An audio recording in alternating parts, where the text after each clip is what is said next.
Então, terceiro ano, bom dia, ou boa tarde, né? Não sei quando todo mundo vai estar vendo esse vídeo. Na nossa aula passada, a nossa aula 8, a gente havia feito aquela atividade daquelas duas questões sobre a combustão, combustão completa e incompleta dos compostos orgânicos. Então, hoje aqui a gente vai estar fazendo a correção dessas duas questões, tá? Então, nós tínhamos ali a primeira queima do gás propano, né? Lembrando que o prop é 24 carbonos, tá? Como ele é um alcano, a quantidade de hidrogênio é duas vezes a quantidade de carbono, mais 2. Né? Então, 2 vezes 4 dá 8, mais 2 dá 10. Então, eu tenho 10 átomos de hidrogênio.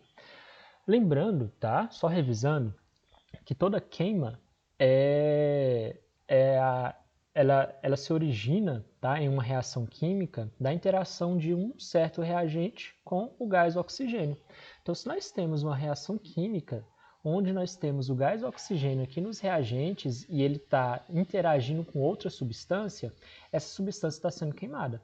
E como a gente havia dito, quando a gente queima hidrocarboneto ou quando a gente queima carboidrato, os produtos, tá, serão dióxido de carbono e água, quando a gente está falando de uma combustão completa. Tá? Então, primeiro a gente vai fazer a combustão completa, aqui da queima desse nosso butano, e depois a gente vai fazer a combustão incompleta também. Então, a gente sabe que a combustão completa ela é caracterizada pelos produtos dióxido de carbono e água. Ok, então vamos lá, olha. Nós temos aqui 4 átomos de carbono nos reagentes. Quer dizer que a gente tem que ter 4 átomos de carbono nos produtos. Então, se aqui ele é um índice, ele vira um coeficiente estequiométrico aqui. Tá? Então, agora nós temos 4 átomos de carbono dos dois lados. Tá ok. Aqui nós temos 10 átomos de hidrogênio nos reagentes. A gente também precisa ter 10 átomos de hidrogênio lá nos produtos. Tá? Se eu já tenho um índice 2, tá? E como o meu coeficiente estequiométrico multiplica um índice, então eu posso colocar o número 5 aqui, porque 5 vezes 2 dá 10. Então, desse jeito, a gente balanceia os dois. Agora, o último que ficou faltando foi a gente balancear o oxigênio, certo? Observe, 4 vezes 2 dá 8. Então, aqui eu tenho 8 átomos de oxigênio. 5 vezes 1 é 5. Então, aqui eu tenho 5 átomos de oxigênio.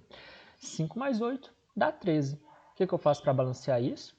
Eu pego esse 13, né, que se transformou aqui em um número ímpar, levo lá para o coeficiente estequiométrico do oxigênio, só que eu levo ele como um numerador.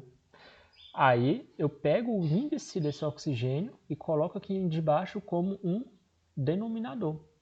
A conta fecha, porque aqui eu tenho 13 átomos de oxigênio. Aqui eu vou ter também? Vai sim. Como que eu sei que vai ter? Eu pego esse 2, multiplico pelo numerador. Então, 2 vezes 13 dá 26. 26 dividido por 2 dá 13. Então, eu tenho 13 átomos de oxigênio desse lado, 13 átomos de oxigênio desse outro lado. 13 nos produtos e 13 nos reagentes. Tá? Então, essa daqui foi a queima completa do nosso gás butano. A queima incompleta ela é caracterizada pela presença de duas substâncias também. Ou a gente pode ter lá nos produtos monóxido de carbono mais água, ou a gente pode ter simplesmente o carbono, que é a fuligem, mais água. Tá? Então vamos fazer primeiro aqui do monóxido de carbono. A quantidade de carbono continua a mesma, né? Tem que ter 4 de um lado, 4 do outro, ok. Quantidade de hidrogênio também continua a mesma, tem que ter 10 de um lado e 10 do outro, ok. O que vai mudar aqui agora é a quantidade de oxigênio. Aqui nós temos 4 átomos de oxigênio, aqui a gente tem 5, tá? 4 e 5 dá 9, número ímpar. Vou levar o 9 aqui como numerador, colocar o índice 2 aqui como denominador. 2 vezes 9, 18, 18 dividido por 2 dá 9. Então balanceou. E agora, uma combustão incompleta, só que ao invés de gerar monóxido de carbono, está gerando fuligem, que é o próprio carbono. As quantidades continuam as mesmas. 4 átomos de carbono de um lado, 4 átomos de carbono do outro. 10 átomos de hidrogênio do lado, 10 átomos de hidrogênio do outro. Só que agora muda a quantidade de oxigênio, porque aqui agora eu só tenho 5 átomos de oxigênio. Eu pego esses 5, levo aqui como numerador, coloco 2 como denominador, e agora, 2 vezes 5, 10. 10 dividido por 2 dá 5. Tá? Vamos fazer agora a letra B. Na letra B nós temos a gasolina. Tá? A gasolina a gente identifica ela por um hidrocarboneto, né? Um alcano, onde a gente tem 8 átomos de carbono em sua estrutura. Então nós temos aqui o C8H18. Está sendo queimado? Está sendo queimado, porque tem um oxigênio gasoso aqui nos reagentes, tá bom? Então vamos fazer a combustão completa dele. A combustão completa é aquela que libera dióxido de carbono mais água. Eu tenho 8 átomos de carbono de um lado, tenho que ter 8 átomos de carbono do outro, né? Então aqui a gente só vai adicionar o 8. Tenho 18 átomos de hidrogênio de um lado, preciso ter 18 do outro. Como aqui eu já tenho um índice 2, é só colocar o coeficiente 9. 9 vezes 2 já dá 18, tá bom? Desse jeito, observe a quantidade de oxigênio que fica. 8 vezes 2 vai dar 16. 9 vezes 1 dá 9. 16 mais 9 dá 25, número ímpar. Pego esse 25, levo lá para o outro lado como numerador, pego esse índice 2 aqui e passo aqui para baixo como um denominador. 25 dividido por...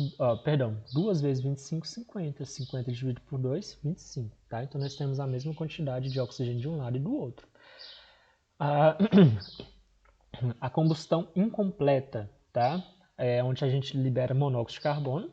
Então, a quantidade de carbono é 8, continua a mesma. A quantidade de hidrogênio são 18, continua a mesma. O que vai variar agora é a quantidade de oxigênio, que a gente diminuiu um átomo de oxigênio aqui na fórmula, né? Então, olha, aqui eu tenho 9, aqui eu tenho 8, aqui eu tenho 9, então eu tenho 17. Levo 17 como numerador, coloco o índice 2 aqui como denominador. 2 vezes 17, 34. 34 dividido por 2, 17. 17 átomos de oxigênio de um lado e 17 átomos de oxigênio do outro, tá? E por último, a liberação da fuligem, ao invés de monóxido de carbono, nessa combustão incompleta, nós temos a fuligem, que é o próprio carbono, tá? A quantidade de carbono continua sendo 8, a quantidade de hidrogênio continua sendo 18, o que vai variar agora é a quantidade de oxigênio. Eu não tenho mais oxigênio aqui, eu só tenho aqui, então eu tenho 9 átomos de oxigênio, né? Eu pego esse 9 e levo aqui para os reagentes, né? Então eu tenho uma fração agora, 2 vezes 9 dá 18, 18 dividido por 2 dá 9. Então desse jeito a gente faz o balanceamento e as combustões.